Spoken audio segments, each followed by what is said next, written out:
Fakoli, moi j'écoute toujours Radio Clédou 101.2. Alors, qu'est-ce que vous attendez? C'est Radio Clédou? Yes I, Rastafari, Tikanja Fakoli. Ils ont partagé le monde, rien ne m'étonne, rien ne m'étonne. Les sports, les infos, la musique, l'actualité, le tout amusé et servi à chaud pour vous sur Radio Clédou.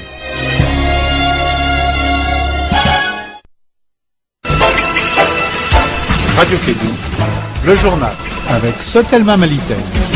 Mesdames et messieurs, fidèles auditeurs, inconditionnels de Clédou, l'ensemble du réseau, quel que soit ce que vous êtes en train de faire, quelle que soit la ville dans laquelle vous êtes, quel que soit le continent sur lequel vous êtes et quels que soient les moyens avec lesquels vous êtes en train de nous écouter, on vous dit bienvenue, bonjour et bonne chance. Soyez parmi les élus de ce matin. Ce matin, nous sommes le 23 août de l'an 2017. Le jour, c'est mercredi. Nous sommes deux dans ce studio. Un troisième arrive, il s'appelle Zana Koné. Alors, nous allons faire le journal. Présentation Bakary Sekou Cissé de Ségou. Moi, je m'appelle Abdoulaye Andan. Je suis de Tombouctou. Nous sommes à Bamako, Bakary.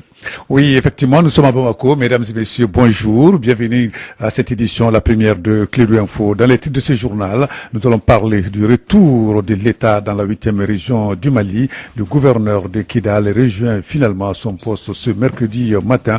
Il sera accueilli avec joie par la population de Kidal.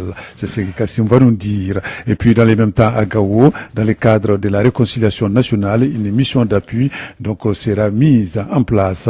Et puis, nous allons parler également sur le plan international en Guinée-Conakry cette fois-ci. Donc, catastrophe naturelle dans ce pays. Donc, l'éboulement d'une décharge a fait au moins 5 victimes selon un communiqué du gouvernement. Et puis dans les mêmes temps, c'est les législatives en Angola aujourd'hui. Donc ça a déjà démarré d'ailleurs. Les 9 millions d'électeurs sont appelés à choisir leurs députés. Et puis Afro-Basketball, le Mali enregistre sa 3e victoire. Donc c'était hier dans la salle Salamatou au Maïga dans la page sport. On reviendra en long et en large sur cette journée de l'Afro-Basket 2017. C'est le titre de ce journal. Le développement dans un instant avec Bakary Cissé.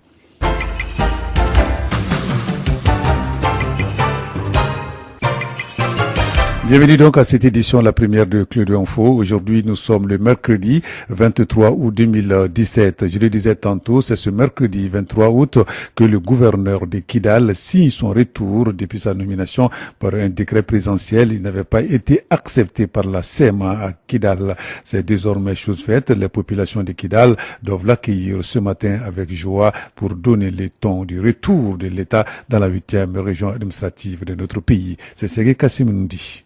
Lors de sa conférence de presse du 14 août dernier, la coordination des mouvements de l'Azawad avait promis et juré la main sur le cœur que le gouverneur de Kidal peut retourner à Kidal sans problème. On peut dire que cela sera chose faite. Sidi Ag Mohamed Ishrach, le gouverneur de Kidal que nous avons eu au téléphone, nous a confirmé la nouvelle. Il quitte Gao pour Kidal afin de prendre fonction officiellement. Il sera installé dans ses fonctions sur la base des engagements pris par la CEMA, car déjà la CEMA a rencontré les responsables de la plateforme à Anefif avant la prise de fonction du gouverneur. C'est d'ailleurs à partir de cette localité que les 2 délégations vont rallier Kidal afin de prendre part à la cérémonie de prise de fonction de Sidi Mohamed Ag Ishrach. Ce retour marque un tournant dans l'application de l'accord et le retour de l'administration dans la 8e région administrative du Mali. Car après le gouverneur, il y aura les FAMA, le MOC et très prochainement les combattants de la plateforme. Par ailleurs, dans la cité de 333 saints, des hommes armés non identifiés ont tiré hier sur une équipe du HCR. C'était entre Kabara et Tombouctou-Ville. Le chef de bureau et ses collègues ont été blessés et sont admis à l'hôpital régional de Tombouctou. Alors, merci Kassim Traoré. Nous allons rester dans le nord de notre pays. Je le disais également, réconciliation nationale, la ville de Gao, dotée d'une mission d'appui de 7 membres, une importante délégation du ministère de la Réconciliation nationale avec à sa tête Boubacar Kadjogé, chef de mission, et d'autres membres du département, donc, sont rendus à Gao pour la mise en place d'une mission d'appui à la réconciliation nationale. N'est-ce pas, Kassim Traoré?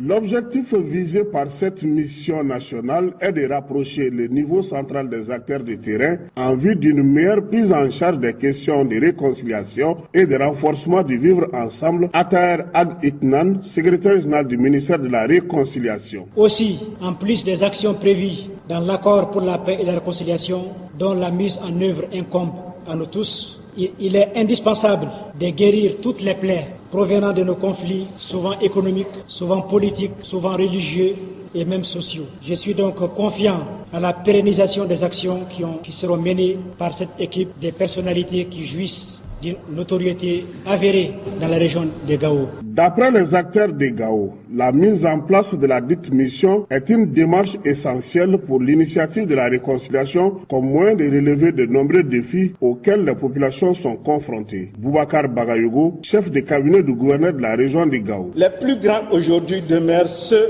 de la défense, de la sécurité, le retour de la paix et la réconciliation nationale. En cette période de sortie de crise, nous pensons que la quête et l'atteinte de ces objectifs permettra de recoudre le tissu national du territoire de Kai à Kidal. La nouvelle mission nationale de Gao sera dirigée par l'imam Omar Al-Mahdi Alpha de la mosquée Koweït de Gao. C'est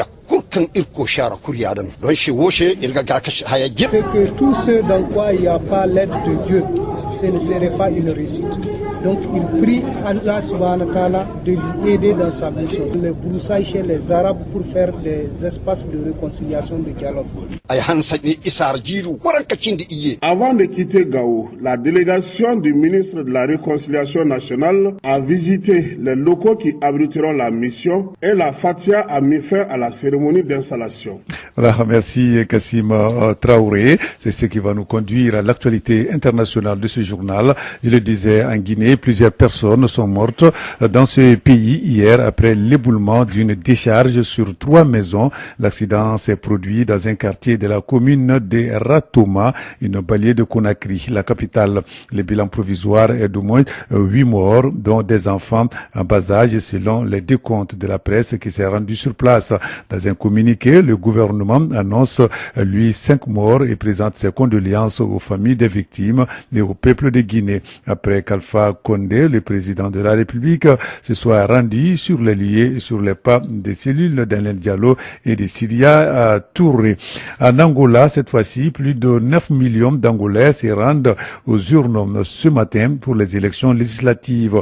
L'enjeu désigne une majorité qui déterminera le gouvernement et la présidence du pays.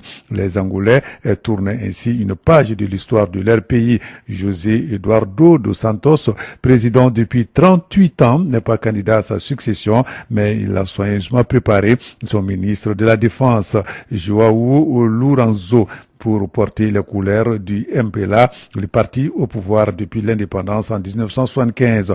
Le président sortant l'a soutenu publiquement en meeting. Le candidat de la continuité dans la rénovation promet de poursuivre la politique du chef de l'État sortant. Réforme du Code du travail en France, François Hollande met en garde Emmanuel Macron en marge du festival de films francophones d'Angoulême. L'ex-président, l'ex-chef de l'État français est sorti de sa réserve. C'était hier.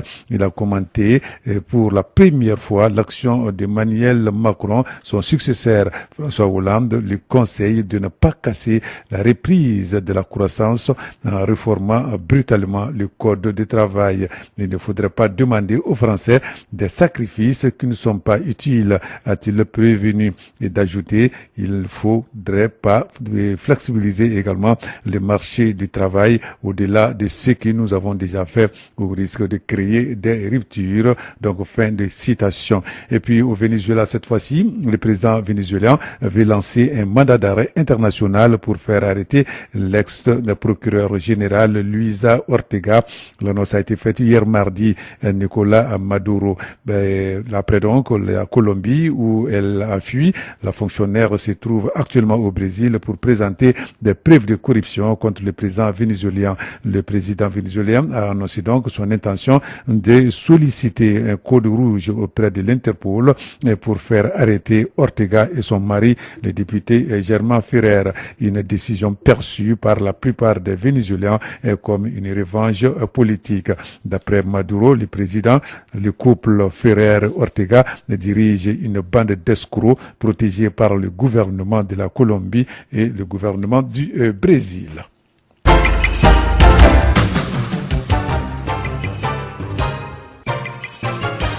Retour ici au Mali, les banques maliennes ont entamé hier mardi une grève de 72 heures après l'organisation de des sit-ins et le dépôt d'un préavis de grève. Le syndicat national des assurances établissements a décidé d'enclencher un arrêt de travail de 3 jours. La SINABEF exige la réintégration du secrétaire général du comité syndical de la nouvelle société interafricaine d'assurance, NCA, qui selon lui a été licencié abusivement et illégalement. Les syndicats estiment que les responsables du NCA ont violé la législation malienne. Ici, toujours à Bamako, cette fois-ci, après la G3 en 2011, grâce à Orange Mali, notre pays sera très bientôt le 13e pays en Afrique à disposer d'une licence G4. Pour le renouvellement de la licence G3 à G4, Orange Mali a investi 100 milliards de francs CFA dans le but donc d'améliorer l'offre de services. Ces informations ont été bien expliquées hier au cours d'un déjeuner de presse au siège d'Orange Mali à ACI 2000. Les points avec Fanta Diakité. Cette 4e génération vient compléter l'existant pour une meilleure connexion Internet. En ce 21e siècle, le numérique est devenu incontournable, d'où la révolution du marché malien vers la 4G. Cette mutation a pour but d'avoir les mêmes offres au Mali en termes de rapidité de la connexion Internet que dans les autres pays. Selon Fatoumata Doucouré, responsable de la communication institutionnelle d'Orange Mali, la 4G permet d'avoir un temps d'accès à la connexion beaucoup plus rapide. Selon toujours elle, le lancement va concerner pour un premier temps les districts de Bamako dans quelques jours, ensuite dans les capitales régionales en 2018. Ainsi, pour être le premier opérateur télécom à offrir la 4G au Mali, Orange Mali a déboursé 100 milliards de francs CFA au gouvernement malien. Cependant, il existe 3 conditions pour accéder à la 4G, à savoir l'obtention d'une puce 4G, un téléphone compatible à la connexion 4G et être dans une zone couverte par Orange Mali. Voilà, merci Fanta Diakité. Voilà donc c'est ce qui va mettre fin à cette édition, la première de Clé d'Info. Mais avant de nous séparer, voici la prévision météorologique du 22 au 23 août 2017. Situation synoptique générale. Le ciel sera peu nuagé à nuagé sur l'ensemble du pays. Les vents seront de direction sud-ouest d'intensité faible à modérée sur l'ensemble du pays. La visibilité sera légèrement réduite par la poussière en suspension dans les régions de Tombouctou, Taoudini, Kidal, Gao et Manaka et bonne sur le reste du pays.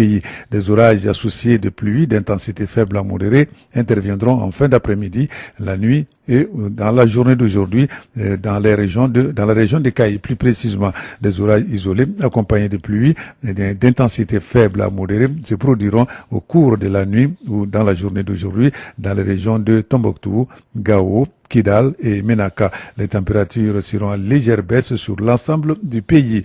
Bamako et environ, le ciel sera peu nuagé, avec un vent de direction sud-ouest d'intensité faible à modérée. Des fines pluies d'intensité faible se produiront donc dans l'après-midi par endroits. Les températures maximales et minimales prévues pour la journée d'aujourd'hui sont respectivement de 28 degrés et 22 degrés. Le soleil s'est levé aujourd'hui à 6h18 et le soleil va se coucher à 18h51. Voilà, c'est tout pour cette édition. Il est exactement à 7h, passé de 13 minutes dans notre studio. La présentation est assurée par Bakary Sissé, la mise en onde Abdoulaye Ndane. Retrouvez la rédaction à 13h pour la seconde session d'information de Clé d'Info. Radio Clé, le journal avec Sotelma Malitaine.